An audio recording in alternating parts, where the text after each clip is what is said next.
Welcome to exam Guru super classes. बाह्य प्रश्न के कितने भेद है? 5, 4, 7 या फिर 11? तो जैसा कि हम लोग जानते हैं कि बाह्य प्रश्न 11 प्रकार का होता है, उसके 11 प्रकार है। ठीक।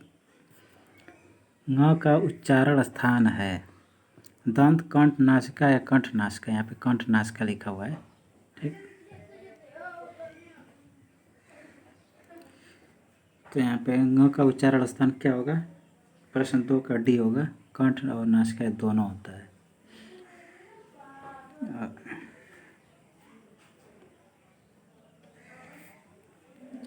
Question number 3।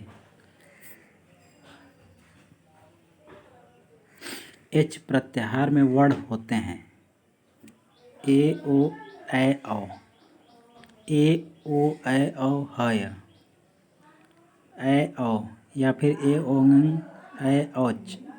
तो 3 का यहाँ पे ऑप्शन नंबर ए हो जाएगा सही। 3 प्रश्न संख्या 3 का हो जाएगा ऑप्शन नंबर ए ओ ऐ औ। प्रश्न संख्या 4। दिगंबरः का संधि विच्छेद है दिग प्लस अंबरः, दिग प्लस अंबरः, दिग प्लस अंबरः, दिग प्लस अंबरः। 4 प्रश्न संख्या 4 का ऑप्शन नंबर बी होगा सही। बी दिग प्लस अंबरः। प्रश्न संख्या 5।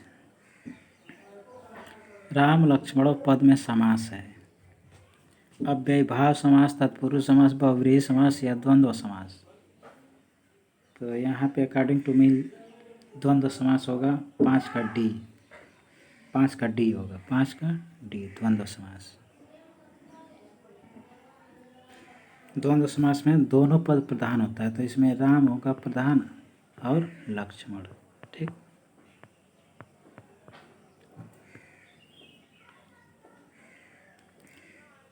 Question number 16। अरे 16 कर रहा हूँ, 6 सॉरी। कौन सी धातु 16 द्विकर्मक धातुओं के अंतर्गत नहीं आती है? जी, मत, क्री, कृष। तो यहाँ पे क्री हो जाएगा ऑप्शन नंबर सी सही।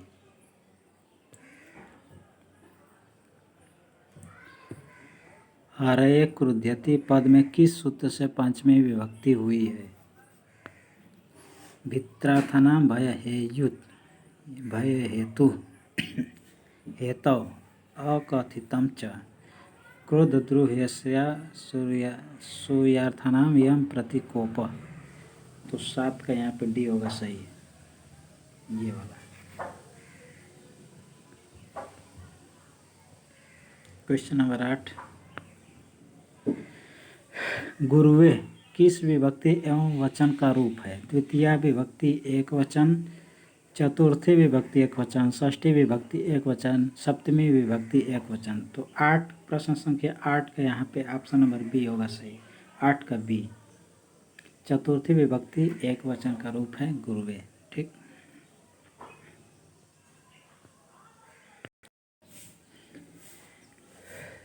लट लकार संबंधित है वर्तमान काल से, भविष्य काल से, आज्ञार्थक से, भूतकाल से। तो यहाँ पे 9 का बी हो जाएगा सही।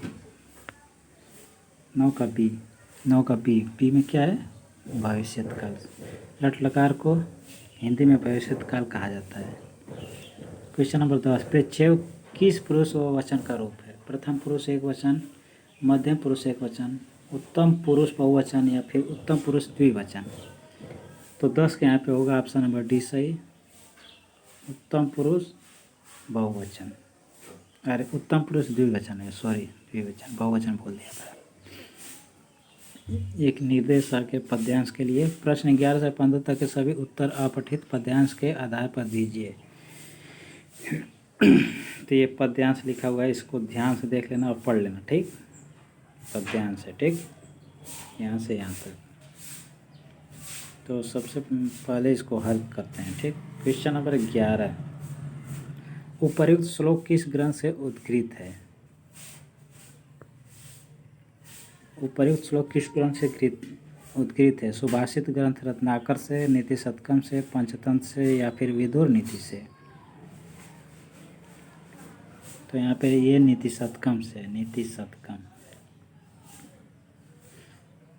क्वेश्चन नंबर 12, विघ्न के भय से किस तरह के प्राणी कार्य को आरंभ नहीं करते हैं? मध्यम कोटि के, अधम कोटि के, उत्तम कोटि के या अधमाधम कोटि के?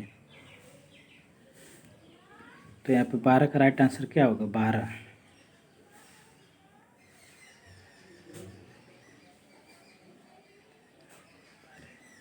यहाँ पे 12 का आंसर क्या होगा? अधम कोटि, बी। क्वेश्चन नंबर 13, श्रेष्ठ पुरुष विघ्नों के बार बार आने पर भी क्या करता है? कार्य को अधूरा छोड़ देता है, कार्य को प्रारंभ ही नहीं करता है, कार्य को पूरा करता है या उपयुक्त में से कुछ नहीं करता है?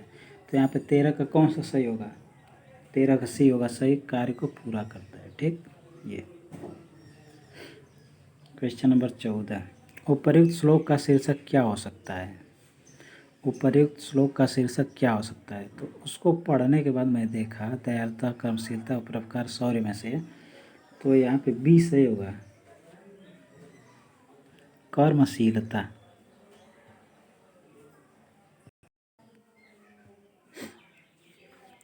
क्वेश्चन नंबर 15, इस श्लोक में कितने कोटि के मनुष्य बताए गए? 2, 3, 4 या 5? तो यह 3 है, 3। श्लोक में मनुष्य के कितने कोटि के बताए गए? 3। क्वेश्चन नंबर 16, लघु सिद्धांत कौमुदी के रचनाकार कौन है? ये बहुत इम्पोर्टेंट क्वेश्चन है। ठीक, इम्पोर्टेंट है। लघु सिद्धांत कौमुदी के रचनाकार कौन है? भट्टोजी दीक्षित, वरदराजाचार्य, कात्यायन या पतंजलि? ठीक, तो कौन सही होगा? तो यहाँ पे बी हो जाएगा सही, वरदराजाचार्य, वरदराजाचार्य।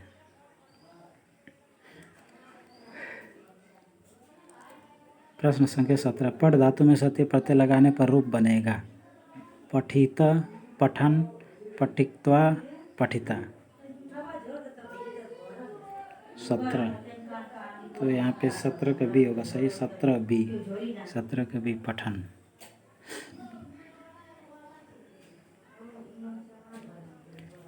क्वेश्चन संख्या 18, त्वया पत्रम लिख्यते कर्मवाच्य को कर्तृवाच्य में परिवर्तित कीजिए। ऑप्शन ए, त्वं पत्रम लिखति, त्वया पत्रम लिखसि, त्वं पत्राणि लिखसि, त्वं पत्रम लिखसि? तो 18 का कौन सही होगा? 18 का डी, 18 डी, 18 डी होगा सही, 18 डी, त्वं पत्रम लिखसि। 19,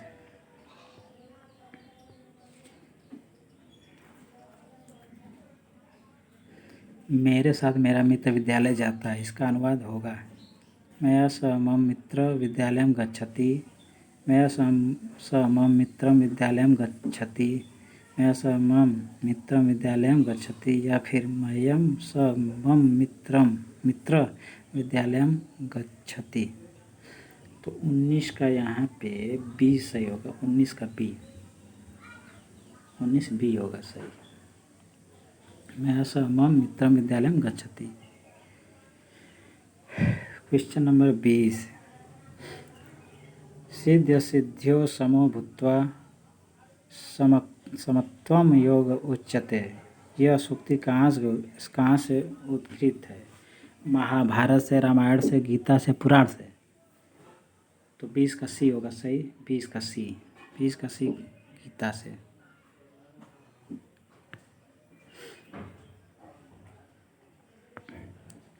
कोयल कबूतर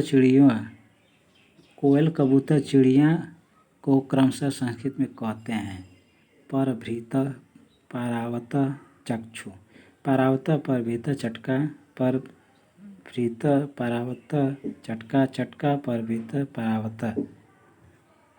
तो 21 का यहाँ पे सी होगा सही, 21 सी, 21 का सी, 21 का सी होगा सही, परभृत। परभृता मतलब कोयल होता है, पारावता मतलब कबूतर होता है, चटका मतलब चिड़िया होता है।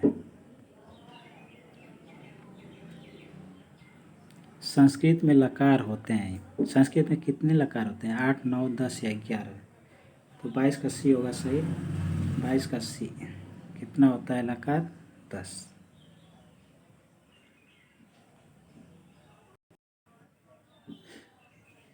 क्वेश्चन नंबर 23, सरस्वती का पर्यायवाची शब्द है ब्राह्मी, गिह, विधात्री या उपयुक्त सभी?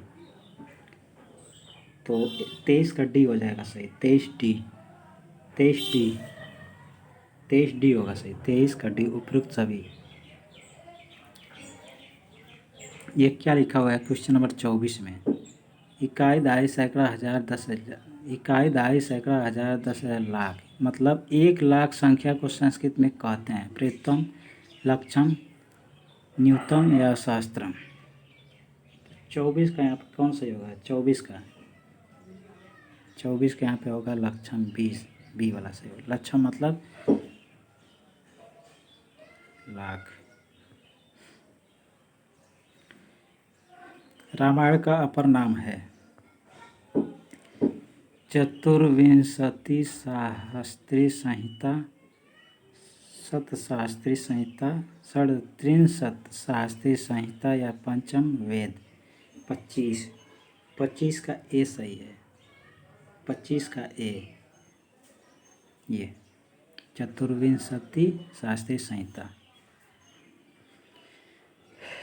क्वेश्चन नंबर 26, यम नचिकेता का संवाद प्राप्त होता है ईशोपनिषद में, कठोपनिषद में, तैत्तिरीयोपनिषद में या फिर केनोपनिषद में? 26 का बी सही होगा। 26 बी, 26 का बी, कठोपनिषद। भाषा कौशल का सही क्रम है भाषा कौशल, श्रवण कौशल, लेखन कौशल, पठन कौशल। श्रवण कौशल, भाषा कौशल, पठन कौशल, लेखन कौशल। श्रवण कौशल, भाषा कौशल, लेखन कौशल, पठन कौशल। श्रवण कौशल, लेखन कौशल, पठन कौशल, भाषण कौशल। तो 27 का बी होगा सही। 27 बी, 27 बी होगा सही। 27 का कौन सही होगा? 27 का होगा बी सही।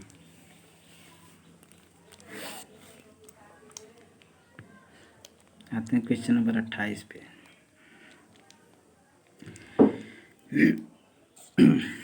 देश साधन के अंतर्गत नहीं आता है रेडियो, रेखाचित्र, मानचित्र, प्रदर्शनी। 28 क्वेश्चन नंबर बहुत इजी क्वेश्चन है। 28 का ए होगा सही, रेडियो। आते हैं क्वेश्चन नंबर 29, निगमन विधि के सोपान का सही क्रम है। ऑप्शन को ध्यान से देख लो, ऑप्शन को ध्यान से देखो और टिक करो। तो यहाँ पे 29 का ए सही होगा। 29 ए, 29 ए, ये वाला। क्वेश्चन नंबर लास्ट, ये बाल विकास का क्वेश्चन है। थर्नडाइक का अधिगम सिद्धांत है उद्दीपक अनुक्रिया सिद्धांत, संबद्ध प्रतिक्रिया सिद्धांत, पुनर्बलन का सिद्धांत, सक्रिय अनुबंधन का सिद्धांत। तो यहाँ पे 30 का ए सही होगा, उद्दीपक अनुक्रिया सिद्धांत।